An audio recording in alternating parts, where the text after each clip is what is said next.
Ahí está. Ahí está. Esto está grabado en la nube, así que después se los van a pasar para que lo tengan. Bueno. Bueno, esto es lo que estamos, quizás les resulte un poco introductorio. Como todo módulo, primero es siempre una introducción general de algunos temas y después vamos a ir puntualizando en los módulos que vienen. Hay un montón de cosas como para profundizar. Yo no me voy a enfocar tanto en la victimología hoy porque tenemos una clase de victimología que es la clase que viene. Entonces ahí vamos a trabajar la victimología y agregar algunas otras cosas que nos pueden ayudar. Em, la idea de la clase que viene es trabajar tanto con los dos actores, tanto con lo que es la víctima, que tiene un rol central en la mediación penal, pero también con el victimario. O sea, trabajar como si fuera, ¿no? Sin ir al concepto de pareja criminal de Mendelssohn, en donde el criminal y la víctima eran como que eran uno solo, ¿no? Se explicaba el delito desde la interacción entre víctima y criminal. Hay una relación, por supuesto, pero no tan marcada, pero vamos a tomar a ambos, ¿no? Como si fuera el proceso de mediación es algo que engloba a ambos. Entonces es un gran proceso de comunicación que seguramente lo estudiaron con Vaslavic cuando vieron la parte de mediación inicial. Entonces todo el proceso de comunicación circular se da también entre estos actores que quizás están presentes en un proceso y que bueno, está bueno estudiarlo juntos, ¿no? Estudiar qué determina un criminal, qué es lo que hace una víctima, ¿no? Todas las personas son víctimas, cómo vamos a pensar esa situación. Entonces eso de la clase que viene tenemos, que es yo les digo cuándo es la clase que viene, tengo que anotar, cosa rara que yo tenga anotadas todas las clases, pero bueno. Viernes 22 de abril, 22 de abril. Hasta ahora está programada ese día, así que ahí tenemos la segunda clase. Por lo menos hasta ahora es ese día. Bueno, voy a volver a compartir. Acá. No sé si alguien quiere compartir algo o comentar algo que quieran o completar algo que yo no haya por ahí trabajado, o quieran completarlo ustedes. No, yo me quedo por Sí, ahí como para aportar algo de la primera parte de lo que dijiste, me quedo con lo más llamativo de esto de que cuando hace referencia al ser de luz, por ahí, sí, al igual que cuando venimos del ejercicio de la profesión y nos introducimos a hacer el curso de mediación, encontramos con una diferencia radical entre el trabajo que estamos acostumbrados, estamos formados, al hacer sí, solamente por ahí mediación patrimonial o familiar, el hecho de como primera premisa encontrar un rasgo de humanidad y tratar de trabajar fuertemente en la neutralidad, es algo que es un desafío que desde el punto de vista de la mediación penal creo que hay que estar preparado, porque como te pasa por ahí en una mediación familiar, que determinados rasgos de una relación pueden rozar con tu historia y pueden sí, llegar a determinarte o a colonizarte, en la mediación penal creo que es como vos decís, yo estoy muy bien y estoy muy neutral hasta que vea un hecho de violencia o me suceda en mi vida personal y tenga que ir a mediar. Entonces, es como una primera premisa de lo que dijiste que me queda muy marcado y que también de lo que pudimos leer en el material introductorio, de que hay que trabajar fuertemente en la neutralidad, pero además el hecho de encontrar en la persona que cometió el ilícito, encontrar un rasgo de recuperación o pensar que uno cree que puede llegar a recuperarse o rehabilitarse claro, post delito. Y después, bueno, lo que estabas hablando ahora del enfoque de la mediación penal, de centrarse en la víctima, que es quizás uno de los mejores rasgos de la mediación penal, de que la víctima sea el objetivo, tenga voz y sea presente, porque generalmente en el proceso lo que sucede, en el proceso penal común, es que está ausente o no se claro, claro, preocupa claro. por su reparación. Sí, es un muy buen resumen, ¿no? De los temas importantes que estuvimos trabajando. Y tomo lo que vos decías de la neutralidad, y no forzarnos a ver qué pasa cuando no podemos ser neutrales. O sea, lo que yo más que nada hago hincapié, por supuesto, uno va a ir a buscar la neutralidad porque es un profesional y está entrenado para ser neutral, pero también puede haber casos de donde no podamos ser neutrales. Entonces eso también, eh, uno hacerse cargo de esto en el sentido de decir, bueno, realmente, y no sentirse mal por eso, ¿no? Por eso nos obligamos a ser neutrales a veces en situaciones porque no, porque yo tengo que ser un profesional y tengo que ser neutral. ¿Cómo puede ser que no sea neutral? Nos puede pasar porque somos personas, ante todo somos personas, y puede ser que si haya alguna situación que quizás nos supera, y eso no nos hace menos profesionales por eso. Nos hace el hecho de poder hacernos cargo y reconocer eso, hace que seamos mejores profesionales. Entonces, Reiniciar el LinkedIn. no, eso yo lo que quería destacar. Darle lugar a eso, no decir, bueno, mira, esto me afecta, si tengo un compañero, pues bueno, medialo vos, y yo hago la comediación, no estoy totalmente interviniendo con las partes. Em, Vamos a pensar, yo estaba mirando cómo están estructurados los módulos y nos deja poco para trabajar los lineamientos de la mediación penal. Yo voy a ver vamos a ver cómo lo podemos meter. Hay módulos que tienen poquito material. Por ejemplo, mediación penal juvenil, mediación policial, no tiene mucho. O sea, podríamos ahí trabajar los lineamientos, porque por lo general la mediación en Argentina está bajo el lineamiento Harvard, todos los lineamientos son buenos, no hay lineamiento malo. O sea, todos tienen algo lindo para trabajar. Pero vamos a ver otros lineamientos que quizás no se usan tanto. No quiero decir que no se usen, pero que son interesantes para verlos, o si se usan, cómo lo veríamos de la mediación penal. Eso, a ver si armamos algo del modelo transformativo, del de Folger y Bush, el modelo Harvard, o el método Harvard, la narrativa circular, ver cómo pensar quizás algo también, si les interesa, cómo repercute esto en la mediación escolar, también puede ser algo que podamos, que no está específicamente en los módulos, pero podríamos eh, mirar un poco, porque en la mediación escolar, yo doy mediación escolar también, y como doy mediación penal, y me he dado cuenta que la mediación penal escolar es como que le da muchas cosas en común, ¿no? El círculo restaurativo, hacer la justicia restaurativa dentro de la escuela, se trabajan, digamos, no voy a decir delitos, pero sí cuestiones que tienen que ver con estados criminógenos, como puede ser el bullying, ¿no? Tenemos ahí un problema en la escuela que es el tema de los tiradores escolares, ¿no? Entonces la mediación escolar, tanto mediación penal, puede ser un elemento hasta preventivo de futuros active shooters, ¿no? Como le dicen los active shooters, como dicen los norteamericanos. Bueno, me estoy yendo por las ramas, pero bueno, podemos ir trabajar un poco, si quieren, trabajamos un poco eso también, te puedo traer algo de como para pensar. Igualmente la clase que viene tenemos de victimología, como para hablar un poco de victimología, o bastante, eh, y podríamos decir, cerrando el ejemplo del active shooter, el tirador escolar es una víctima, empieza siendo una víctima y se convierte después en un victimario. Eso también como la identificación. ¿Dónde está el límite entre víctima y victimario?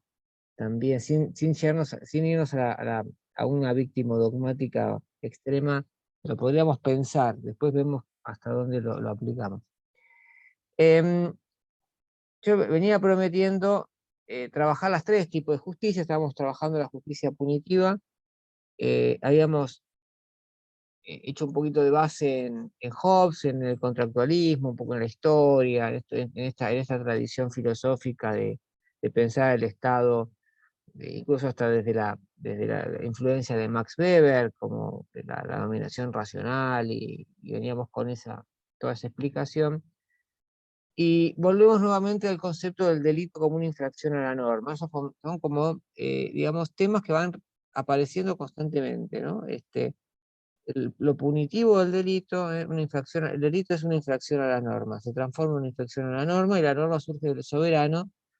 Y después uno puede decir, bueno, el soberano surge también de la comunidad, pero digamos que en la práctica tenemos muchas veces normas totalmente separadas de la realidad, ¿no? Pues esta cuestión de que muchas veces quienes integran el Estado, sin hacer una crítica de mala fe, están separados de la vida de las personas, ¿no? A veces sentimos que quienes nos representan, bueno, a lo mejor no nos representan tanto, como que no entienden muchas veces lo que nos pasa a los seres que estamos, los mortales que estamos día a día, ¿no? Teniendo que salir a trabajar y demás. Entonces, ¿a qué voy con esto? A que a veces la norma que surge, bueno, a veces no sé si expresa el querer de la voluntad general, como decía Rousseau. A veces hay mucha separación, entonces se producen estas distancias. La norma es una expresión de la voluntad del soberano, esto también es la filosofía de Hobbes. El hecho de faltar a la norma obliga a la persecución oficial del infractor, esta cuestión mecánica, ¿no? Si falta la norma me habilita a perseguir, y perseguir es puesta en práctica de la violencia legítima que Max Weber le atribuyó al Estado racional, o la dominación legal, ¿no? Y también, hablando de dominación legal, se produce una cuestión mecánica, obedecemos a la norma ya, ¿no? No obedecemos las leyes porque son leyes, ¿no? Hay una cuestión también mecánica también de obedecer, que implica que quien obedece, bueno, ya no es una cuestión de ejercicio moral, sino que es una cuestión más mecánica, ¿no? Obedecemos porque está prohibido, no lo hacemos porque está prohibido. Ah, yo les quería decir material que les iba a pasar por la máscara en la que vives. Es interesante, yo antes de terminar les paso el mail y ahí les busco el link, lo tengo en Dropbox alojado, se los paso. En la máquina en la que vives, igual está en YouTube ese material, pero si quieren se los paso directamente del Dropbox para que no lo tengan que buscar en YouTube. Dicen que le hacen una entrevista a hombres, a varones en Estados Unidos, y dice que una gran mayoría cometería una violación si no estuviera prohibido, ¿no? Que respetaban no por una cuestión de convicción, sino porque estaba prohibido por las normas. Bueno, esto no es para sacar conclusiones generales, pero era un indicador, ¿no? De cómo muchas veces son cuestiones graves, o muy graves, gravísimas, eh, hay como un apego a la norma por la cuestión de la norma, pero uno lo que incluso la mediación penal va a tratar de hacer es superar esta mecanicidad, ¿no? Decir, bueno, a ver, esto lo tengo que reparar porque puedo ver el daño. A ver, lo podemos hacer esto, bueno, muchas veces no lo vamos a poder hacer, porque va a implicar, esto lo vamos a hacer la clase que viene, va a implicar que el victimario desarrolle cierta empatía, y a veces en ese momento no hay empatía, o sea, no hay sensación, no logro que esa persona se haga consciente del daño que le hizo al otro. Eh, pero eso está más cerca, si logramos hacer eso, si la mediación penal se hiciera en un proceso, desde un proceso terapéutico, podemos saber cuándo para mí es más saludable hacer una mediación penal. La mediación penal es un rito esto es personal, ¿eh? Incluso el otro día publicó un artículo en la revista de seguridad, que no hablan casi de la mediación penal, pues están todos con el paradigma punitivo todavía, mi idea era presentar la mediación penal como un ritual de pasaje. ¿Por qué? Porque es el pasaje, ¿no? La mediación penal es como un ritual de paso donde yo cierro, pero para eso tengo que tener conciencia del daño que cometí. Y no es que está mal porque lo prohíbe la norma, está mal porque no puedo dañar a otro. Entonces, me abstengo de hacer algo porque no quiero dañar, no es lo mismo que me abstengo de hacer algo porque está prohibido, ¿no? Fíjense cómo también la forma de justicia hace que la reacción de quien cumple sea diferente, ¿no? Más mecánica. O sea, hay como, esto es lo sistémico en este enfoque, ¿no? Es decir, no solamente es cómo yo ejerzo la justicia, sino es cómo el otro responde a esa justicia también. Entonces ahí estamos aplicando nuevamente la circularidad que tanto usamos en la mediación, lo circular, ¿no? Bueno, eh, la víctima va a demandar no porque esté prohibido en la ley, sino porque le afecta. No sé si después empezamos a buscar a ver, ¿no? El otro día cuando le quemaron la pierna a un policía con una molotov, eh, ¿no? En los medios decían, bueno, pero busquen, o trataban de buscar una figura delictiva para que realmente fuera efectiva la pena, ¿no? Porque entonces, o sea, más allá del daño en sí, que uno podía ver que era severo, se necesitaba encuadrarlo bajo una norma para que tuviera efectividad la sanción. Que no bastaba con ver. Entonces, bueno, pero ¿esto corresponde a algún delito? ¿Qué delito le podemos que corresponda con esto, pero que sea severo para que no haya, para que no sea una puerta giratoria? Y bueno, no sé, hablaban intento de homicidio, tal, bueno, y ahí tiraban diferentes cosas, ¿no? Los especialistas. Pero eh, esto, ¿no? Es muy fuerte esta cuestión de que, bueno, pues porque está prohibido, ¿no? No es porque. Entonces queda totalmente anulado la cuestión de la empatía, porque, bueno, no lo hago porque está prohibido. Y ahí en la máscara, la máscara en la que vives es, eh, está la sinceridad de los chicos de poder expresarlo, pero eso es lo que estaba pasando, ¿no? Bueno, por supuesto hay todo un movimiento en toda esa película como para cambiar eso. Em, Problema del sistema penal en la actualidad. Yo agregué también algunas cuestiones como para repasar. ¿Qué pasa? Esto es en general, no quiere decir que, porque dentro del sistema penal hay islas de situaciones en donde se trabaja lo restaurativo. El caso de mi compañera en Ezeiza este, es, una, es un ejemplo, pero sigue siendo un sistema penal tradicional y muchas veces los mismos funcionarios descreen de estas prácticas restaurativas. Bueno, reproduce los mismos mecanismos, se crea una maquinaria para reproducir sufrimiento moral y físico en la persona del condenado, el victimario. Esto es importante también, no tenemos por qué infligir más sufrimiento del que hay, porque si no vamos a la venganza. O sea, yo puedo entender que la víctima piense así, y es legítimo, pero no el sistema penal. El sistema penal tiene que estar más allá de la cuestión de eh, porque esto no es lo que socializa, esto genera más de lo mismo, como diría Vaslavic. El sistema penal no busca transformar ni socializar, sino que aplasta, condena y aísla y produce daños irreparables.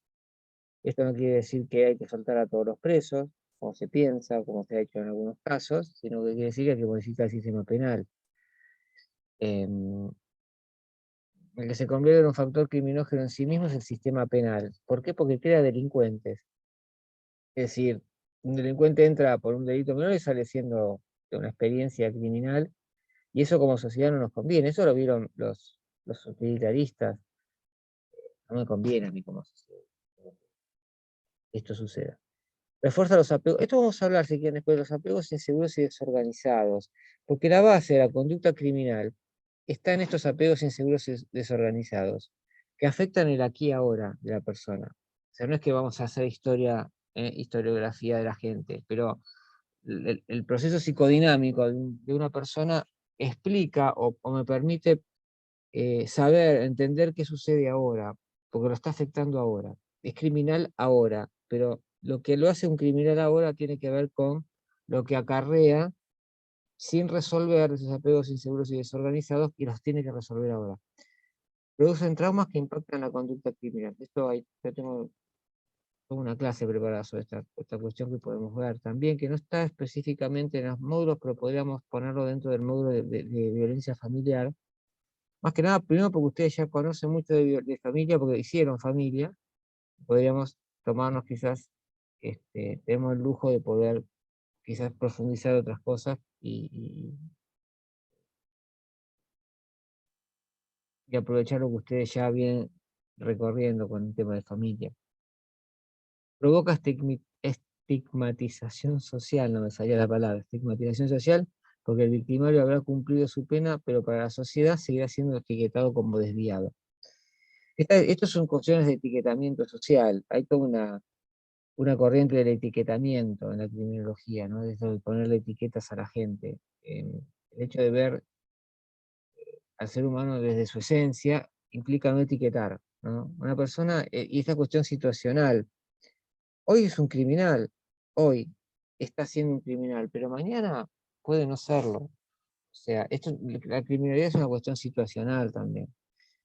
Porque si no recién mientras estábamos en coro estaba repasando un poco el PowerPoint, este material tiene un montón de cosas, y había incluido acá lo del Lombroso, la mirada del Lombroso, de las criminologías positivistas, que hablaban de, ¿no?, que vos tenías cara de ladrón, tenías una fisonomía específica, o medían el cráneo, ¿no? Toda esa criminología que intentaba explicar, separar a la sociedad en delincuentes y no delincuentes a priori. A priori no me refiero sin base en la experiencia, sino antes, ¿no? A priori. O sea, había delincuentes que nacían delincuentes, que eran delincuentes, que tenían características específicas para ellos, ¿no? Entonces era como que vos tenías ya la fisonomía del delincuente. A pesar, en mucha parte de la sociedad sigue pensando en esos términos, ¿no? Que uno, después podríamos abrir ese tema.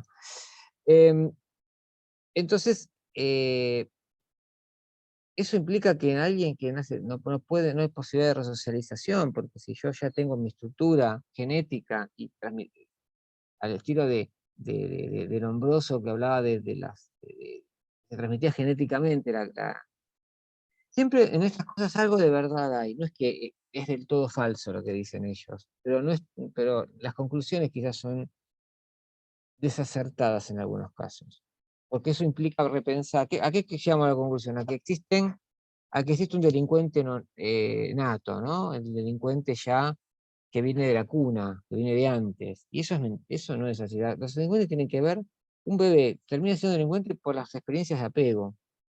Eso influye mucho. No es que nace con una tendencia a, salvo que haya alguna patología. Yo saco las patologías, no hablo de patología. Patología es distinto, eso es para los psiquiatras. Hablando de personas que no tienen patología, pero evidentemente que terminan cometiendo un delito. Entonces, esto también, esta etiqueta de desviado, que muchas veces se toma como si fuera parte de la esencia de la persona, ¿no? Esto es como está predestinado a ser de determinada manera. El sistema judicial no se adecua a la demanda social. Esto que yo les decía, que a veces hay mucha separación entre lo que pide la gente y lo que... Voy a correr esto, a ver si lo puedo correr acá. Ahí está. Lo que pide la gente y lo que ofrece el sistema judicial. Entonces hay como una separación, sin contar con que muchas veces las normas no expresan realmente la preocupación social. Bueno, todo eso también es como para discutir. Delegitimación de la institución judicial, más en Argentina. Esto, si yo no recuerdo mal, lo tomé de un material que es general, que no está hablando de Argentina, propiamente dicho, sino en general. Nosotros en Argentina tenemos una crisis de la justicia. Primero porque la justicia es muy lenta, llega muy tarde. Fíjense que una de las cosas que dice en la mediación penal viene a descomprimir los juzgados. Sí, está bien, pero si yo tengo que poner como ventaja la mediación judicial, que es solamente para descomprimir los juzgados, es mucho más que eso. Tendría que ser por otras cuestiones. Aunque tuviera los juzgados con 3 expedientes nada más, tendría que también implementar la mediación penal. Está bien, sí, bueno, ayuda. Está bueno que ayude a descomprimir. Y ahí viene la aplicación del principio de oportunidad para poder descomprimir. Pero es una justicia que es lenta, que es bueno, a eso sumémosle todos los problemas que vimos recién. Entonces hay toda una falta, la gente no cree en el sistema judicial. La duración de los juzgados, hay especial familiar y comunitaria, esto es también, creo que esto aparece en el libro que ustedes tienen, y esto lleva a la paralización del sistema de persecución de conductas delictivas graves. ¿Por qué? Porque pierden tiempo con las otras causas que podrían ser mediables. Bueno, yo agregué a esta clasificación de la justicia, algo que ustedes tienen igual en el material, no sé si no me acuerdo si lo tienen en el primer bloque, o lo tienen en el segundo, en el tercero, en el cuarto o en el quinto, ahora no me acuerdo, calculo que está en el primero, que es lo que es la justicia transicional o de transición, ¿no? Que es lo que se aplica a procesos como puede ser el proceso en Sudáfrica, ¿no? Donde salimos de un proceso, si yo tengo que salir de una, quiero terminar con una dictadura, necesito que esa dictadura salga del poder. Y bueno, no puedo ni la justicia restaurativa aplicar en este momento, ni puedo tampoco aplicar la justicia punitiva. Tengo que aplicar una especie de justicia intermedia, donde me permita dar ciertas garantías a los, y a esto también se pueden negociar estas garantías, a los que están en el poder para que dejen el poder. Dice el autor del material, no recuerdo el nombre ahora, no lo puse, que la única excepción es Nuremberg en los juicios de la Segunda Guerra. ¿Por qué? Porque no había necesidad. Porque esto que se da, se da porque yo necesito negociar la salida de la justicia transicional. Está buena porque es una justicia donde surge de la necesidad de negociar que tienen las partes. Yo necesito, y esto es muy parecido a la negociación en crisis, ¿no? Cuando negocian los policías con, yo digo que yo tengo un delincuente que está trinchado en un banco y quiero que salga del banco y no mate a nadie. Bueno, aplico un principio de justicia transicional porque le tengo que dar garantías, ¿no? de salida. No puedo entrar. Bueno, puedo, sí, pero el daño, el costo es muy alto, ¿no? Ahora, en el caso de los criminales que están dentro de un banco, los criminales saben que yo puedo entrar porque tengo el poder para poder entrar, entonces se crea un espacio para que yo pueda aplicar este tipo de justicia, de transición. Bueno, yo te doy garantías para que puedas salir. Y acá también hay que darle garantías a los regímenes para que puedan dejar lugar a regímenes democráticos, ¿no? Yo acá puse, por ejemplo, el caso eh, de pacto democrático, ¿no? El pacto democrático es algo que, ahí están los autores, se funda también sobre este principio. El pacto democrático se da entre las élites políticas, lo que contribuyó a la institucionalización de la democracia al apoyar a los actores políticos y sociales de poder de mínimo común denominador en torno al respeto a la definición, bueno, minimalista de la democracia. Entonces, pero para eso tengo que poder articular qué pasa con los que dejan el poder, ¿no? Si los voy a juzgar, bueno, ¿qué cedo? Esto se ve mucho si quiero un ejemplo, se puede ver en el tema de la FARC en Colombia, con cómo el Estado empezó a negociar, ¿no? con la FARC. Entonces, es el planteo de la justicia en periodo de transición democrática, o de transición de regímenes totalitarios, también podríamos llamarlo así. ¿Qué debe hacer una sociedad frente al legado de graves atentados? ¿Qué hacemos con los crímenes de lesa humanidad? Porque si yo amenazo con juzgar eso, a lo mejor el tirano no te deja el poder. Entonces tengo que dar ciertas garantías necesarias porque lo que estoy buscando es la transición. Entonces ahí está un problema eso. Lo que debe hacer una sociedad frente al legado de graves atentados contra la dignidad humana cuando sale de una guerra civil o de un régimen tiránico. Con excepción de Nuremberg, porque se pudo hacer porque no había un poder que saliera, el poder lo habían sacado ya. Pero los nazis estaban fuera del poder, habían sido debilitados, entonces los pudieron juzgar con la justicia punitiva.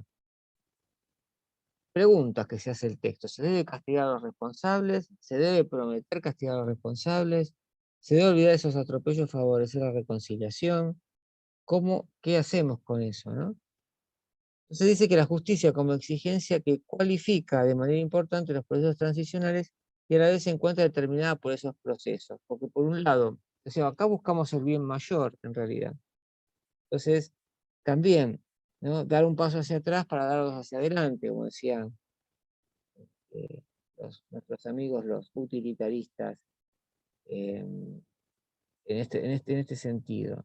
Nombro mucho el utilitarismo porque Jeremy Bentham, por ejemplo, dio mucho análisis a la cuestión del penal, del crimen, y si no recuerdo mal, Stuart Mill también. Entonces, esto es un problema, porque yo, si tengo en cuenta los atropellos, no salgo del régimen, salgo que derroque un ejército, ¿no? Y que bombardeen, no sé, la casa de gobierno y lo saquen, como pasó con el, con la Cancillería del Reich. Pero si no, no, tengo que dejar que dejen el poder, y a lo mejor es más importante que dejen el poder que, por lo menos en ese plazo, el juicio ¿no? O sea, como interrumpir estas cuestiones de los delitos cometidos, que generalmente son graves. Bueno, toda una discusión. Yo no tengo ninguna posición tomada con esto, es algo como para aplicar en cada caso y ver cuál es el bien mejor, el bien mayor para todos, ¿no? El concepto de justicia con un significado particular, que la diferencia de las exigencias de la justicia en contextos de normalidad, o sea, de las exigencias de la justicia tanto punitiva como la justicia restaurativa. Es una justicia distinta.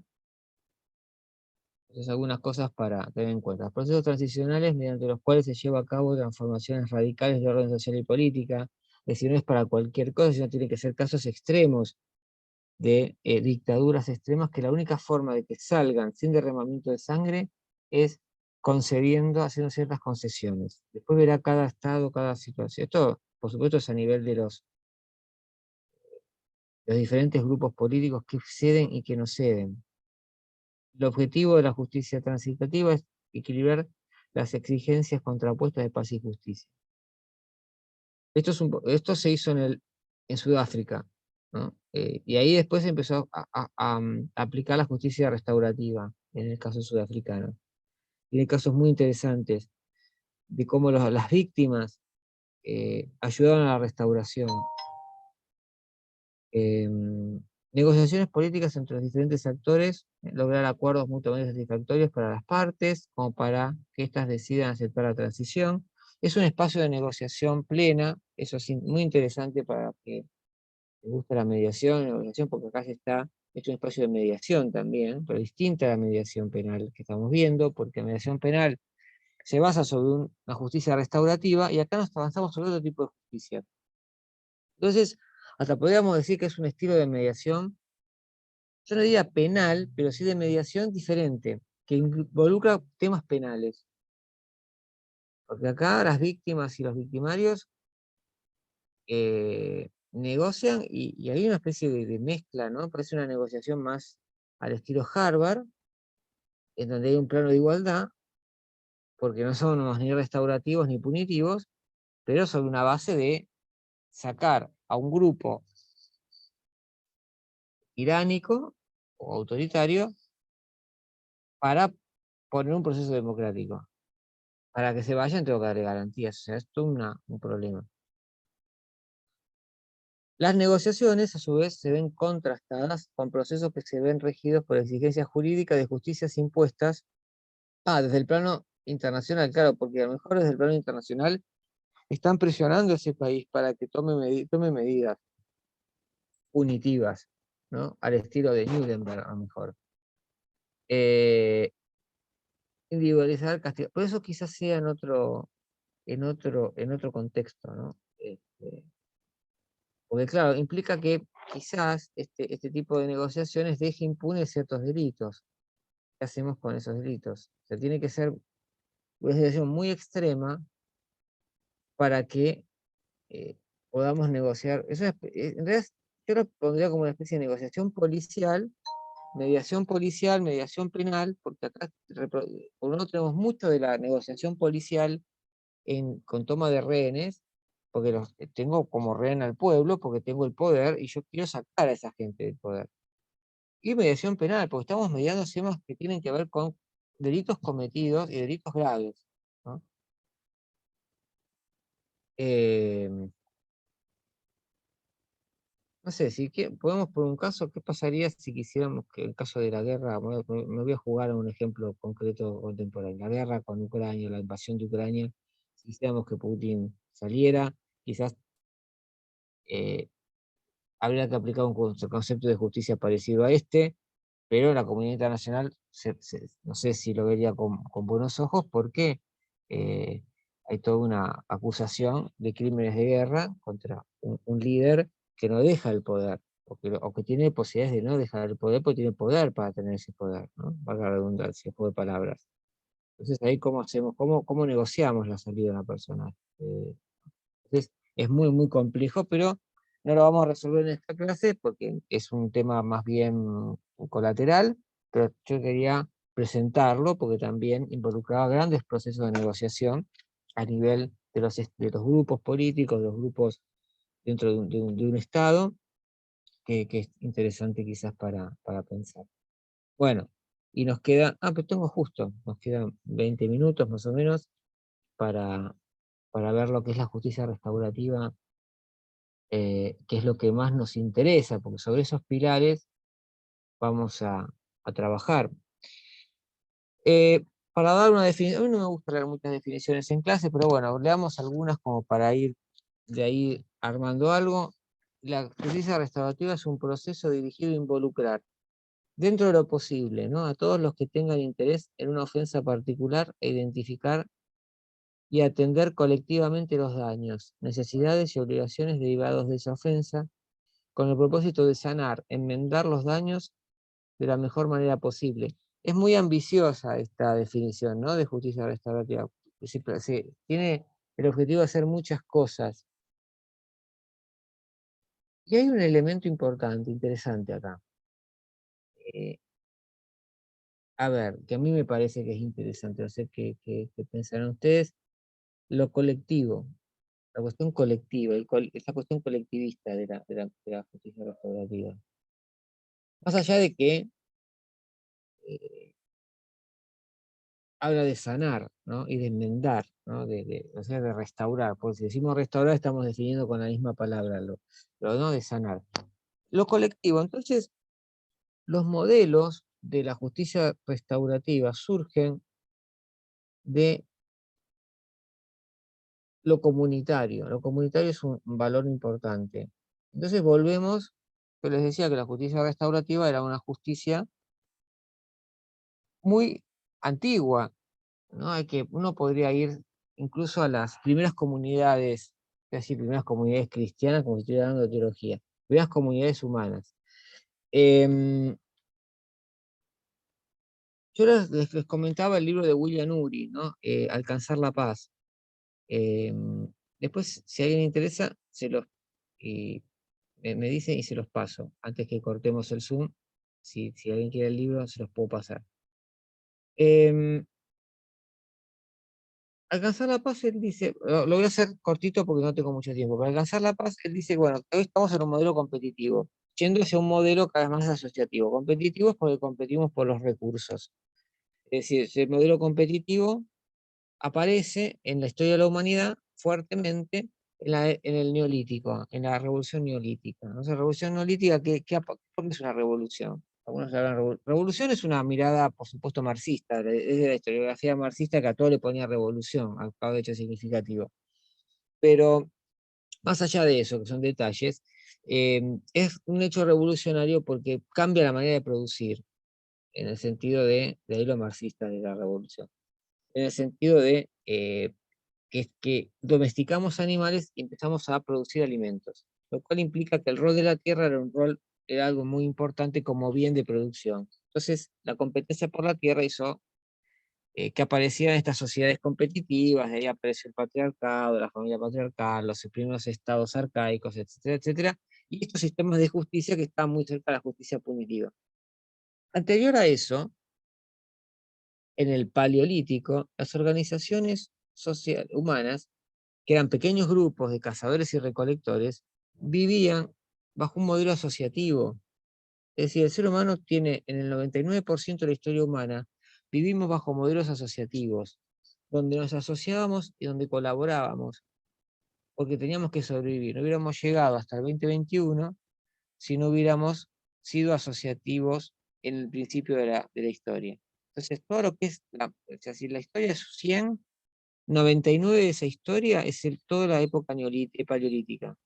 Del neolítico, que son 10.000 años, los últimos 10.000 años hemos sido competitivos, ¿no? Y ahí viene el lobo del hombre, toda la teoría hobbesiana, etc. Ahora, ¿por qué si esto es importante? Porque el modelo de justicia restaurativo lo sacamos de esos periodos. Él dice, el modelo asociativo que la sociedad de la información que está surgiendo nos está llevando a un modelo asociativo nuevo, bueno, Uri dice, bueno, hay que buscar las bases del sistema asociativo en el Paleolítico. ¿Y qué hacemos? ¿Arqueología? Podríamos hacer arqueología, pero dice, más que hacer arqueología, podemos buscar en los pueblos que son, digamos, como representativos de esos grupos en la actualidad, ¿no? Hay grupos, agrupaciones humanas como los bosquimanos, por ejemplo, o no me acuerdo el nombre ahora de la comunidad que está en norte de Estados Unidos, que tiene una organización social muy parecida, no es igual, porque los esquimales también podrían ser, los Mayut, que tienen una organización muy parecida, no es igual porque están atravesadas por la tecnología, pero tienen una organización muy parecida. Y tienen elementos de justicia, una forma de sancionar los conflictos muy parecidas a esa época, y aplican la justicia restaurativa. Por eso dice atender colectivamente los daños. Atender colectivamente los daños es poner la comunidad en el centro, es decir, la transgresión no es una transgresión a la norma para estos grupos, no hay normas, tienen códigos morales, pero cuando alguien comete un daño, está dañando a la comunidad. Si yo tengo un altercado con alguien, porque estos grupos no son violentos, no hacen la guerra, pero tienen armas, o sea, para cazar y demás tienen armas, y ahí puede haber altercados entre ellos o con algún grupo, pero no son de características violentas, tienden más bien a asociarse.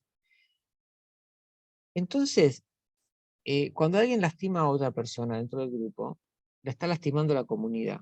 Entonces, ese conflicto, porque otra cosa es que también desde la criminología y de la justicia restaurativa vemos al crimen como un conflicto, no como algo que ofende a la norma, ¿no? Entonces, ese conflicto, eso se ve como un conflicto, y yo tengo que dar cuentas a la comunidad, porque es la comunidad la que dañé. El otro día me decía una compañera que estaba haciendo el curso de mediación familiar en la zona del sur de Neuquén, esa zona, tenía que mediar con grupos, había habido un problema yo no sé si en la escuela, con uno de los chicos de las comunidades originarias de esa. Cuando se hizo la mediación vino toda la comunidad. Entonces, más allá de tener que pedir permiso al líder de la comunidad, toda la comunidad estaba. Entonces, porque era la garantía. Entonces, esta idea de que no afecta a un individuo, sino que afecta a la comunidad por más que lastime a una persona. Entonces se construyen lo que son los círculos de justicia, que son muy interesantes para trabajar temas de cuando alguien lastima a alguien. El círculo de justicia es muy usado en las escuelas, porque porque la escuela es una microsociedad. Quizás a nivel más macro no se puede hacer un círculo de justicia y hacemos una mediación penal, pero a nivel de la escuela sí, porque en la escuela, por ejemplo, si un niño le hace bullying al otro, bueno, está la víctima, el victimario, está el profesor, está el delegado estudiantil, está la familia, están los padres, están quizás algún compañero, están los representantes de la comunidad. Y se hace un pacto, o sea, se hace un proceso restaurativo que toma como base el modelo transformativo de Folger. Es muy interesante. Si quieren ver algún ejemplo de cómo se hace un círculo restaurativo, podríamos verlo pasado. Yo no me di cuenta de pasar eso, ahora me acabo de acordar. Pero bueno, hay un canal en YouTube que se llama Diario de Mediación. Ustedes ponen en YouTube Diario de Mediación, le va a salir un canal que es muy bueno, es un canal español. Hay mediaciones de todo tipo hechas que pueden ver para practicar. Y hay círculos de justicia. O sea, casos de bullying, por ejemplo, mediados desde círculos de justicia. Por supuesto, no son mediaciones reales, son simulacro de mediación, pero es como una mediación real, es igual. Y ahí pueden ver, si quieren, cómo es un círculo de justicia en bullying. Bullying también es como una especie de pequeño o no tan pequeño acto criminal dentro de la escuela. Entonces, esto lo que vamos a ir tomando de la justicia restaurativa. Entonces, para ir resumiendo un poco, que nos queda poquito tiempo, el crimen se define como un acto de daño contra las personas y las relaciones interpersonales, algo totalmente diferente a la transgresión a la norma. Pero como dije, no necesariamente tenemos que abandonar la transgresión a la norma. También podríamos agregar que también transgrede las normas que emanan del cuerpo legislativo del Estado. No es contradictorio una cosa con la otra. Que todo permite eh, tener una mirada más compleja. El delito como conflicto. ¿Sí? Esa es la base de la justicia restaurativa. El delito es un conflicto. es visto como un conflicto social. Esto no quiere decir que le saco responsabilidad, porque uno de los pilares de la justicia restaurativa es el concepto de responsabilidad, si se quiere, desde la filosofía existencialista, el concepto de realidad, de realidad también, pero de responsabilidad. Entonces, es visto como un conflicto social, pero no es que, bueno, somos todos lo mismo, ¿no? No, una cosa es el delincuente y otra cosa es la víctima. Es un conflicto social porque altera la sociedad. Mire, cuando vemos la frase que viene, los grados de victimización, hay un tercer grado de victimización, que es la victimización indirecta, que es cuando la familia de la víctima también sufre la víctima, porque vos tenés un familiar que sufrió un hecho delictivo, vos sufrís también por eso. Entonces el hecho delictivo también te afecta a vos. Entonces afecta, es una cuestión social, y afecta al barrio, porque ahora todo, por ejemplo, le quisieron entrar a la señora de la esquina. Ahora, todo el barrio está preocupado. O sea que no solamente fue víctima la señora de la esquina que le quisieron entrar. Está bien, no pasó nada. Pero todos fueron, las víctimas fueron todos. Sin embargo, ¿quién es la víctima primaria? La víctima primaria es la señora. Después hay un montón de otras víctimas secundarias que también están preocupados, empezaron a ver cómo tenían la puerta, a ver si tenían la alarma, a tratar de hablar con el comisario. Bueno, entonces es verdad que afecta es un conflicto social, como una incompatibilidad de conductas, percepciones, objetivos y afectos entre individuos y grupos, incorpora elementos para su análisis como, vamos a ver si se me anota acá, el ejercicio del poder, los afectos, el discurso, la ampliación del ámbito hacia los grupos sociales afectados más allá de los protagonistas, lo que yo les decía recién, de que no solamente me tengo que enfocar en esa persona que fue víctima concreta, sino también eh, todo su círculo y su núcleo social, y tiene en cuenta el proceso dinámico del conflicto a través de la secuencia de acciones dentro de un sistema. Esto después lo vamos a ir viendo también, entonces la mirada sistémica también, esto es un sistema, esto estuvimos hablando bastante también de este sentido, y abordaje totalizador desde el mismo momento de realizar la conducta, ya que no requiere una calificación mediante una condena a través de un sistema legal para su tratamiento. Eso también es un poco lo que veníamos trabajando desde que arrancamos. Bueno, y algunas cuestiones, a ver cuánto, bueno, hasta acá podemos ver, podemos igual después con victimología vamos a retomar este esquema. Consecuencias de la ofensa y reparación del daño, ¿sí? El enfoque victimológico, y esto lo dejo ya planteado para la clase que viene. Habíamos dicho que hay principal interés por las víctimas, por sus necesidades. Esto genera en la víctima la posibilidad de hablar del hecho. A veces hay necesidad de hablar sin forzar quizás a tener que hablar de algo que quizás no estoy preparado. La recuperación del sentido del control, esto vamos a ver que las características de la víctima y toda una sensación de inseguridad, de pérdida de control, de vulnerabilidad, y la reparación, una posibilidad de reparar y también en muchos casos es quizás devolver lo que robé, quizás reparar, podemos saber que existe la posibilidad de reparar una víctima invisible, eso es un proceso interesante. Vamos a enfocarnos en la clase que viene en los aspectos terapéuticos también de la mediación penal, porque es un proceso de cierre, por eso es un rito de pasaje la mediación penal. Es una situación de cierre para ambos. Depende de dónde se haga y cómo se haga, pero puede llegar a hacerlo. Bueno, esto voy a retomarlo la clase que viene entonces, ¿sí? Lo dejo así. Vamos como para ir cerrando, el principio ético se constituye un acto libre, autónomo e individual. Esto es un principio humanista, es un principio existencialista, es un principio liberal. Incluso hasta si uno analiza las bases del contractualismo, hay mucho de esto, ¿no? De libre, autónomo e individual, principalmente en la filosofía de John Locke, libres, autónomos, en el utilitarismo, ¿no? Como corriente que surge también del liberalismo político. Y después, por supuesto, en todas las corrientes deontológicas, como estoy pensando ahora en Rawls, es el liberalismo deontológico, o el liberalismo igualitario y el libertarismo, ahora sí, libertarismo de derecha, de Robert Nozick, ¿no? Que también hace mucho hincapié en la autonomía, en la libertad.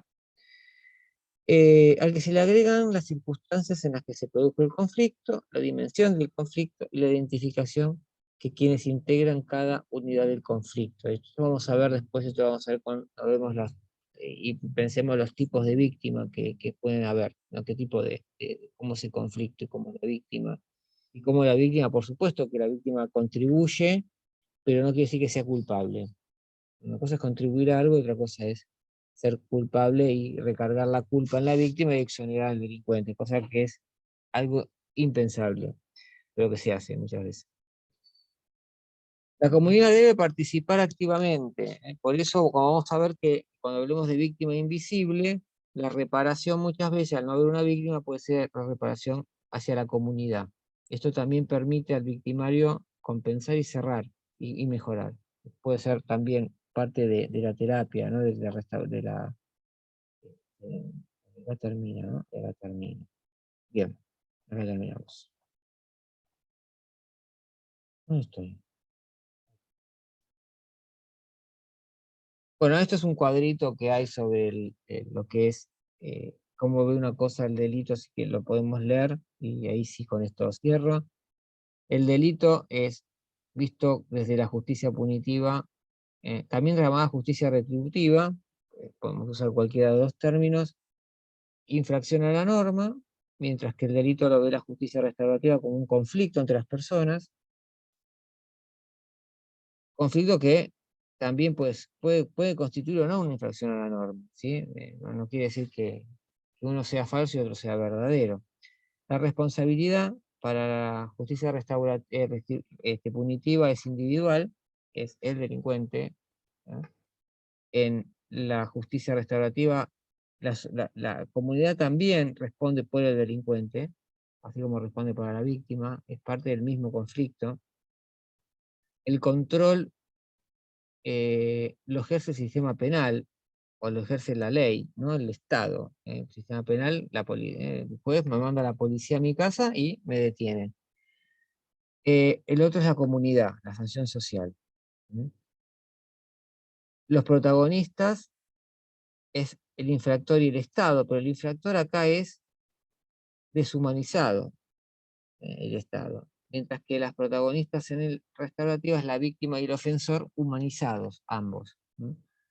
Desde el paradigma que tratamos de esbozar al principio de la clase. Procedimientos, adversarial, uno, arbitrariedad, y el otro el diálogo, digamos la negociación. La finalidad de la punitiva es probar los delitos.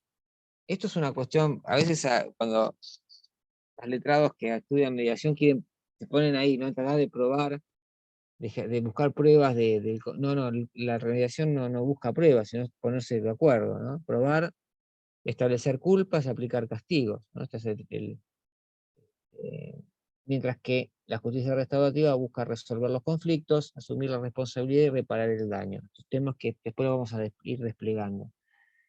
El tiempo, uno se basa en el pasado, otro se basa en el futuro. De acá en más, ¿qué vamos a hacer? De acá en más, pensar a la persona hacia el futuro y no etiquetarlo a través de su historia.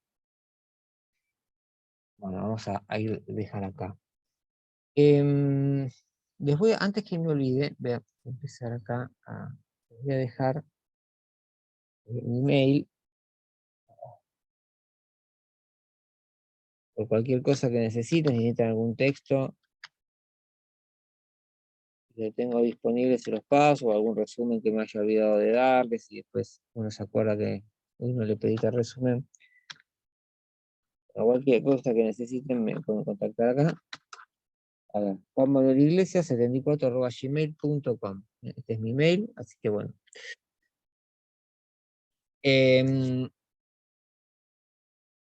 Si demoro 2 minutos, a ver si consigo el link lo tengo acá. Les paso el link de la máscara en la que vives para que puedan bajarlo de Dropbox. Denme 2 minutitos, a ver si lo tengo acá. No, no es otra cosa. Son los que tienen, no, está bien.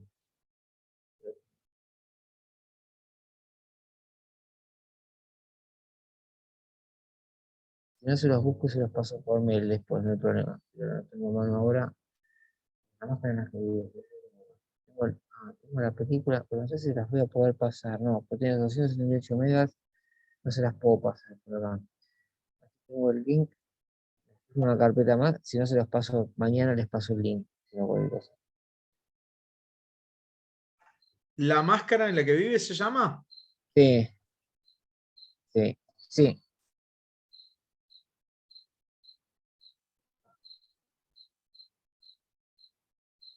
Este, sí, voy a abrir un documento si está acá. Si no está acá, te prometo buscarlas. Igualmente, si lo encuentran primero en YouTube, en YouTube está y está subtitulada.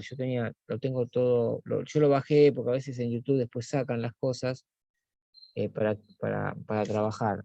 Eh, es es un video muy largo, ¿no? Por eso yo no lo paso en la clase, porque es como 2 horas y está bueno verlo todo. A ver si lo tengo acá.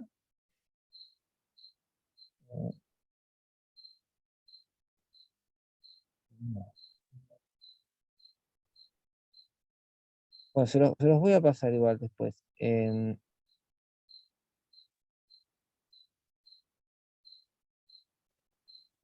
No, no los tengo acá. Después entro a mi Dropbox, les copio el link y se los paso. Porque no los quiero tampoco retener fuera del horario, porque yo busco cosas. Se me pasó hoy de buscar el link, que tenía la película a mano y todo, y se me pasó. Después mañana se las comparto si me mandan un mail, después yo se las comparto por mail. Igualmente, si el que lo quiera buscar, la máscara en la que vives, lo anoto acá, lo pueden buscar en YouTube, pero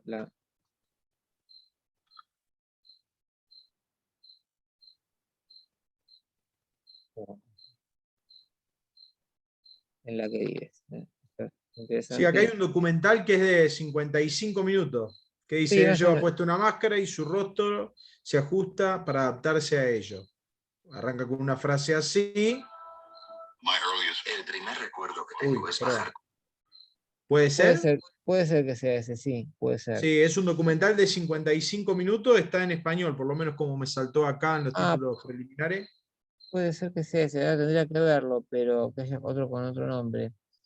Pero bueno, yo igual les busco el link y se los mando. Yo ya lo tengo en Dropbox. Tengo que entrar sino a Dropbox y. Sí, si no, seguramente lo podés mandar por un mail Sí, sí, sí. desde la administración, total, tienen los mails de todos los que estamos anotados. Ah, bueno, le mando a Jonathan que se los mande. Está bien. Igual tienen email por cualquier cosa que necesiten, pero le mando Bien. a Johnny y que se los pase. Quiero Mañana sí los. aprovechar antes de que Sí, sí, cortemos para decime. hacerte una consulta, más que nada por el tema del trabajo práctico que tenemos que hacer por cada módulo. Sí. Vos nos vas a ir avisando cuando vayas cerrando el módulo con los temarios y todo eso para que podamos ahí meternos a hacer el trabajo práctico, porque nosotros medio que tenemos todo el material, pero no tenemos Sí. orientado hacia qué va a ser el trabajo práctico que tenemos que hacer. Cada módulo tiene un trabajo práctico para que ustedes vayan cerrando. Eso consultarle a Jonathan porque yo no hago los trabajos prácticos, porque hay una Ah, profesora de bien, trabajos prácticos, pero consúltenle a Jonathan cómo es que hacen los trabajos, cómo tienen que hacer. bien. Para- Porque eso lo ve Débora y es la profesora que corrige los trabajos, hace las devoluciones y demás. Pero cómo lo tienen planificado ellos. Para no meter la pata, capaz que tengo que hacer una cosa y la profesora dijo hacer otra y nos le decimos nosotros. Pero preguntarle a alumnos que les digan Está bien perfecto, más que nada qué. porque nos llegó en el mail, el instructivo dice que tenemos hasta un determinado tiempo y si no nos Mm, pueden dar una prórroga de tiempo, pero por ahí lo que queríamos saber es, de acuerdo a cómo vamos cubriendo el contenido, en qué momento lo tendríamos que hacer. Pero bueno, de última le escribimos en la semana que viene claro, para que para les ir digan, viendo, total sí, tenemos un mes sí, hasta la próxima clase. porque no sé cómo van a organizar los trabajos. Sí. Este, ¿Los módulos los vamos a ver todos con vos? ¿Todas las clases son con vos? Yo tengo asignadas todas las clases, sí, Bien, calculo que sí, es raro que cambien, pero sí, calculo que sí. Y eso me perfecto. permite ir dejando algunas cosas para una clase, trabajar, entonces es más fácil también para mí organizar, ¿no? Pues viene otro y arranca a otro lado, ¿viste? Entonces tratamos Claro, de tal que cual. seguir una unidad. Si bien seguimos los módulos, pero cada uno lo va a diferentes lugares, entonces para que ustedes no se les hagan baches también. Bien, perfecto. Bueno, yo eran esas las únicas dudas que tenía, nada más. Bueno, genial. ¿Alguien más quiere comentar algo, preguntar algo? Están todos con hambre, se quieren ir a comer, ¿no? Claro, es verdad, lo que dice Belén es que no pueden adelantar el siguiente. Sí, sí, eso háblenlo, pero vamos a detener la palabra.